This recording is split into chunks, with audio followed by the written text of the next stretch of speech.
안녕하십니까? 삶의 지혜와 깊이를 더하는 역사와 문화 이야기에 오신 여러분을 환영합니다.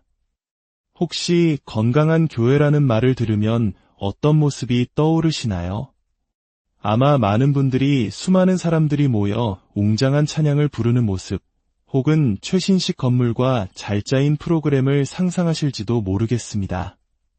우리 한국 교회는 지난 세기 놀라운 양적 부흥을 경험했습니다.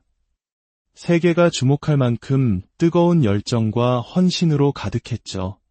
하지만 오늘날 우리는 새로운 질문 앞에 서 있습니다. 진정으로 건강하다는 것은 무엇을 의미할까요? 교회의 본질적인 성장은 어디에서 오는 것일까요? 오늘 우리는 이 중요한 질문에 대한 답을 찾아보고자 합니다. 단순히 숫자가 늘어나는 것을 넘어 한 사람 한 사람의 영혼이 그리스도를 닮아 성숙해가는 영적 성장의 비밀에 대해 이야기하려 합니다. 이 이야기가 여러분의 마음에 깊은 울림을 준다면 하나님의 은혜가 더 널리 퍼져나갈 수 있도록 구독과 좋아요로 저희의 여정에 동참해 주십시오. 여러분의 작은 실천이 누군가에게는 큰 위로와 희망의 빛이 될 수 있습니다. 주님의 이름으로 여러분 모두를 축복합니다. 자, 그럼 이제 건강한 교회의 가장 중요한 표지, 바로 영적 성장에 대한 성경적 지혜를 함께 나누어 보겠습니다. 우리가 이야기하려는 성장은 단순히 교인의 수가 늘어나는 양적 성장이 아닙니다. 물론 양적 성장도 중요하며 그것은 전적으로 하나님께서 주시는 선물입니다. 우리는 스스로를 태어나게 할 수 없었듯 우리의 힘만으로 영적인 생명을 탄생시킬 수는 없습니다. 사도 바울이 고린도 교회에 보낸 편지에서 말했듯 한 사람은 심고 다른 사람은 물을 주지만 자라게 하시는 분은 오직 하나님이십니다. 우리는 복음의 씨앗을 뿌리고 기도하며 그 씨앗이 뿌리내려 자라나도록 도울 뿐입니다. 하지만 우리 모든 교회가 반드시 추구해야 할 성장이 있습니다. 바로 영적 성장입니다. 우리 각자의 내면이 그리고 우리 공동체 전체가 그리스도의 장성한 분량에까지 자라나는 것입니다. 이 성장의 원리는 어디에 담겨 있을까요? 바로 하나님의 말씀, 성경에 있습니다. 베드로전서 2장의 말씀을 함께 살펴보겠습니다. 갓난아기들 같이 순전하고 신령한 젖을 사모하라. 이는 그로 말미암아 너희로 구원에 이르도록 자라게 하려 함이라. 너희가 주의 인자하심을 맛보았으면 그리하라. 사람에게는 버림바가 되었으나 하나님께는 택하심을 입은 보배로운 산 돌이신 예수께 나아가 너희도 산돌같이 신령한 집으로 세워지고 예수 그리스도로 말미암아 하나님이 기쁘게 받으실 신령한 제사를 드릴 거룩한 제사장이 될지니라. 이 말씀은 우리에게 중요한 사실을 알려줍니다. 성장하고 성숙하고자 하는 열망은 인간적인 욕심이나 기업가적 정신에서 비롯된 것이 아니라 지극히 성경적이고 하나님께서 기뻐하시는 거룩한 소망이라는 것입니다. 오히려 성장에 무관심한 것이야말로 하나님의 성품을 오해하는 비성경적인 태도일 수 있습니다. 그렇다면 우리는 어떻게 그리스도인으로서 성장할 수 있을까요? 어떤 교회가 성도들을 성장하는 제자로 길러낼 수 있을까요? 그 중심에는 바로 제자도 가 있습니다. 제자도란 한 개인이 또는 공동체가 예수 그리스도를 배우고 따름으로써 그분을 더욱 닮아가는 과정을 의미합니다. 그리고 제자를 삼는다는 것은 다른 사람이 예수님의 제자가 되도록 돕는 모든 행위를 말합니다. 여기에는 아직 믿지 않는 이에게 복음을 전하는 것부터 이미 믿는 형제자매가 믿음 안에서 더욱 굳건히 서도록 돕는 것까지 포함됩니다. 교회는 본질적으로 서로 연결된 관계의 그물망과도 같습니다. 이 관계 속에서 복음이 전파되고 서로를 그리스도의 제자로 세워주는 일이 일어나는 곳, 그곳이 바로 살아있는 교회입니다. 저의 사역 목표 중 하나는 제가 떠난 후에도 계속해서 복음의 역사를 이어갈 은혜의 시한폭탄들을 남기는 것입니다. 제가 직접 갈 수 없는 미래의 시간과 공간 속에서도 저를 통해 세워진 다른 제자들이 계속해서 사역을 이어가게 하는 것이죠. 하지만 제자 삼기라는 개념이 때로는 오해를 받기도 합니다. 어떤 사람들은 다른 사람에게 무언가를 강요하는 것 같아 어색해하고 한 사람이 다른 사람 위에 군림하는 권위적인 관계가 될까 봐 두려워합니다. 분명히 알아야 할 것은 우리 힘만으로는 결코 다른 사람을 제자로 만들 수 없다는 사실입니다. 이것은 오직 하나님의 성령께서 하시는 일입니다. 또한 상대방 스스로가 예수 그리스도의 제자가 되고자 하는 열망이 있어야 합니다. 하지만 우리에게도 분명한 역할이 있습니다. 우리는 제자로서의 삶을 먼저 살아내는 모델이 되어야 하고 다른 이들이 어떻게 제자의 길을 걸을 수 있는지 훈련하고 도와야 합니다. 이 모든 것의 시작은 예수님의 마지막 명령, 즉 지상 대명령에서 비롯됩니다. 마태복음 28장에서 예수님은 제자들에게 이렇게 명령하셨습니다. 그러므로 너희는 가서 모든 민족을 제자로 삼아 아버지와 아들과 성령의 이름으로 세례를 베풀고 내가 너희에게 분부한 모든 것을 가르쳐 지키게 하라. 예수님께서는 단순히 제자들을 가르치시는 데 그치지 않고 그들이 또 다른 제자를 삼도록 명령하셨습니다. 그들이 따라야 할 대상은 궁극적으로 사람이 아니라 예수 그리스도 자신입니다. 예수님께서 12명의 제자들과 함께 생활하며 그들을 세우셨던 것처럼 우리도 우리의 삶을 내어주어 다른 사람들을 세우는 일에 헌신해야 합니다.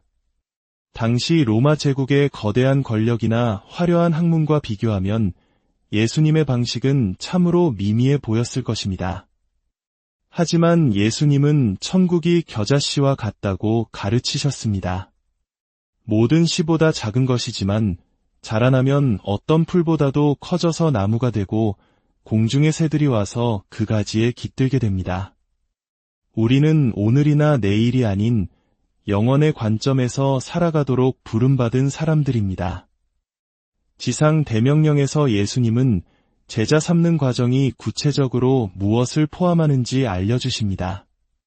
첫째는 세례를 베푸는 것이고 둘째는 그분이 명령하신 모든 것을 가르쳐 지키게 하는 것입니다. 제자 삼기의 가장 초기 단계는 믿지 않는 사람과 진실한 우정을 쌓는 것에서 시작될 수 있습니다. 그들과 삶을 나누고 사랑을 베풀며 자연스럽게 구원자이신 예수님에 대한 기쁜 소식을 전하는 것입니다. 그리고 그들이 주님을 영접하고 세례를 받는 것은 제자도의 여정을 시작하는 성경적인 첫걸음입니다. 하지만 제자도는 여기서 멈추지 않습니다. 우리는 그들에게 단순히 종교나 교회 혹은 도덕에 대해 가르치는 것을 넘어서야 합니다. 예수님의 말씀 그 자체를 그리고 성경 전체의 진리를 가르쳐야 합니다. 진리가 무시되고 부정되는 이 시대에 우리는 진리의 중요성을 결코 잊어서는 안 됩니다. 사도 바울이 갈라디아 교회에 얼마나 단호하게 경고했는지 기억해 보십시오. 만약 누군가 심지어 하늘에서 온 천사라 할지라도 우리가 받은 복음과 다른 것을 전한다면 저주를 받을 것이라고 선포했습니다. 진리는 그만큼 중요합니다. 그러나 제자도는 단순히 성경 지식을 전달하는 것 이상을 포함합니다.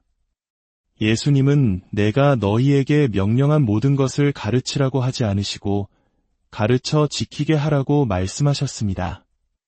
이것은 결국 삶의 변화로 이어지는 매우 실제적인 훈련입니다. 성경적 제자도는 다른 사람과 함께 성경을 읽는 것보다 훨씬 더 큰 개념입니다.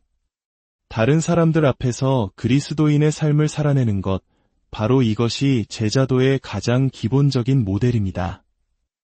예수님께서는 너희가 서로 사랑하면 이로써 모든 사람이 너희가 내 제자인 줄 알리라고 말씀하셨습니다. 그리스도께서 우리를 위해 자신을 내어주셨듯 우리도 다른 사람을 위해 우리 자신을 내어주는 것이 제자된 삶의 본질입니다. 말과 행동이 일치된 삶, 이것이 가장 강력한 가르침입니다. 십자가와 부활에 대한 가르침이 실제 사건 없이 무의미하듯 십자가와 부활이라는 위대한 사건도 그것이 무엇을 의미하는지에 대한 설명과 선포 없이는 그 의미를 온전히 전달할 수 없습니다. 말과 삶, 진리와 사랑은 결코 분리될 수 없습니다. 우리가 신앙 위인들의 전기를 즐겨 읽는 이유도 여기에 있을 것입니다. 마르틴 루터, 찰스 시므온 또는 주기철 목사님이나 손양원 목사님과 같은 한국의 신앙 선배들의 삶을 통해 우리는 추상적인 교리가 아닌 살아 움직이는 믿음의 실체를 봅니다. 그들의 삶은 회심과 가르침, 그리고 살아내는 것의 총체였습니다. 사도행전 14장을 보면 바울과 바나바가 복음을 전하여 많은 제자를 삼고 그들의 마음을 굳게 하여 믿음에 머물러 있으라고 권면하는 장면이 나옵니다. 성령의 주권적인 역사를 인정하면서도 성경은 바울과 바나바가 제자를 삼았다고 분명히 기록합니다. 사랑하는 형제자매 여러분, 우리는 모두 누군가의 제자입니다. 문제는 누구의 제자인가 하는 것입니다. 우리는 세상의 가치관을 따르거나 혹은 우리를 창조하시고 구원하신 하나님의 말씀을 따를 수 있습니다. 우리가 지금 이 자리에서 그리스도인으로 서 있을 수 있는 유일한 이유는 2000년 전 예수님의 첫 제자들이 그분의 명령에 순종하여 또 다른 제자를 삼았기 때문입니다. 그 순종의 고리가 끊어지지 않고 오늘 우리에게까지 이어진 것입니다. 이제 그 사명은 우리에게 주어졌습니다. 만약 당신이 예수님을 따른다고 말하면서 다른 사람이 예수님을 따르도록 돕지 않는다면 우리는 예수님을 따른다는 말의 의미를 다시 생각해 보아야 합니다. 물론 과거 한국 사회에서는 가족 공동체가 교회의 역할을 어느 정도 대신했습니다. 신앙의 기본적인 모습들이 가정 안에서 자연스럽게 모델링되고 교회가 그것을 보충하는 형태였습니다. 하지만 오늘날에는 믿지 않는 가정에서 신앙을 시작하는 이들이 훨씬 많아졌습니다. 특히 젊은 세대에게는 신앙의 선배가 보여주는 구체적인 관심과 사랑, 함께 기도하고 말씀을 읽으며 삶을 나누는 경험이 그들의 믿음이 뿌리내리는데 결정적으로 중요합니다. 그렇다면 이 제자 삼는 관계를 어떻게 시작하고 가꾸어 나갈 수 있을까요? 아주 간단하지만 강력한 두 가지 도구가 있습니다. 바로 질문하기와 식사를 나누기입니다. 이것은 어떤 문화권에서나 통하는 방법입니다. 특히 식사를 통해 정을 나누는 우리 문화에서는 더욱 그렇습니다. 누군가에게 관심을 표현하고 그 사람을 알아가고 깊은 대화를 시작하는 가장 좋은 방법은 진심 어린 질문을 던지는 것입니다. 저는 누군가와 깊은 관계를 맺기로 마음먹으면 그 사람의 조부모님 이야기부터 시작해서 삶의 모든 배경을 듣고 싶어 합니다. 모든 사실을 다 기억하지는 못하더라도 그 과정을 통해 그 사람을 훨씬 더 깊이 이해하게 되고 어떻게 사랑하고 섬겨야 할지 알게 됩니다. 그리고 함께 식사를 나누십시오. 편안한 분위기에서 음식을 나누며 대화할 때 마음의 문이 열리고 진솔한 나눔이 가능해집니다.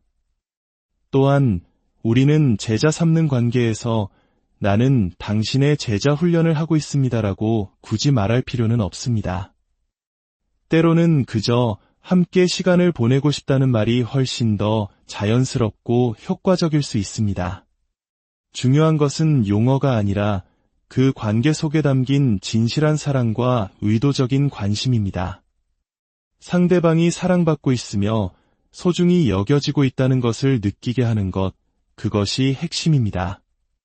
제자 삼는 방법은 사람마다, 상황마다 다를 수 있습니다. 일주일에 한 번 정기적으로 만나는 것도 좋고 필요할 때마다 유연하게 만나는 것도 좋습니다. 함께 책을 읽거나 성경을 공부할 수도 있고 마트에 장을 보러 가거나 이사를 돕는 것과 같은 일상적인 활동을 함께하며 삶을 나눌 수도 있습니다.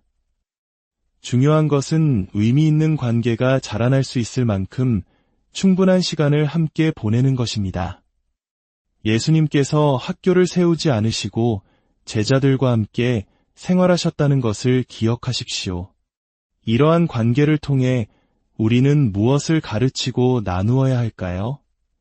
우리는 기도, 성경 읽기와 묵상, 거룩한 삶, 전도, 선교에 대한 관심, 그리고 공동체에 대한 헌신 등 그리스도인의 삶의 중요한 모든 측면을 가르치고 삶으로 보여주어야 합니다.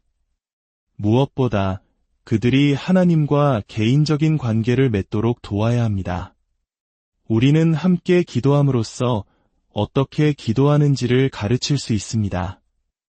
좋은 묵상집이나 신앙서적을 활용하여 그들의 기도 생활을 도울 수 있습니다. 그리고 항상 성경으로 돌아가야 합니다. 성경은 하나님께서 우리에게 말씀하시는 가장 확실하고 분명한 수단입니다. 하나님께서 내게 이렇게 말씀하셨다는 식의 주관적인 느낌에 의존하기보다 우리는 하나님의 기록된 말씀을 사랑하고 그 말씀에 근거하여 생각하고 분별하도록 서로를 도와야 합니다. 좋은 성경 공부 교재나 신뢰할 만한 목사님의 설교를 함께 나누는 것도 큰 도움이 됩니다. 결론적으로 건강한 교회는 숫자에 집착하는 곳이 아니라 구성원들이 서로의 영적 성장에 깊은 관심을 갖는 공동체입니다. 한 사람이 다른 한 사람을 붙잡아주고 함께 울고 웃으며 말씀을 나누고 삶을 공유하며 그리스도를 향해 함께 자라가는 곳입니다. 이것이 바로 예수님께서 우리에게 명하신 교회의 모습입니다. 바라기는 이 자리에 계신 모든 분들이 속한 교회 공동체 안에서 이러한 생명의 관계들이 풍성하게 맺어지기를 소망합니다. 여러분 각자가 누군가의 영적인 친구이자 멘토가 되어주고 또한 누군가로부터 그런 사랑과 돌봄을 받는 은혜를 누리시기를 바랍니다. 함께 기도하겠습니다. 하늘에 계신 우리 아버지 하나님, 우리는 전적으로 주님께 의존된 존재임을 고백합니다. 주님 없이는 한순간도 바로 설 수 없는 연약한 저희들을 긍휼히 여겨 주옵소서. 우리 삶과 우리 교회 안에 성령의 열매가 풍성히 맺히게 하여 주시옵소서.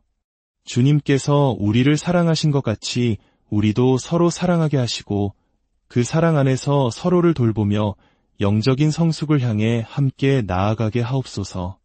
그리하여 우리 각자가 그리고 우리 공동체가 주 예수 그리스도를 닮아가는 거룩한 제자들로 굳건히 서게 하여 주옵소서. 이 모든 말씀 우리 주 예수 그리스도의 이름으로 기도드립니다. 아멘. 주 예수 그리스도의 은혜와 하나님의 무한하신 사랑과 성령의 교통하심이 여러분 모두와 함께하기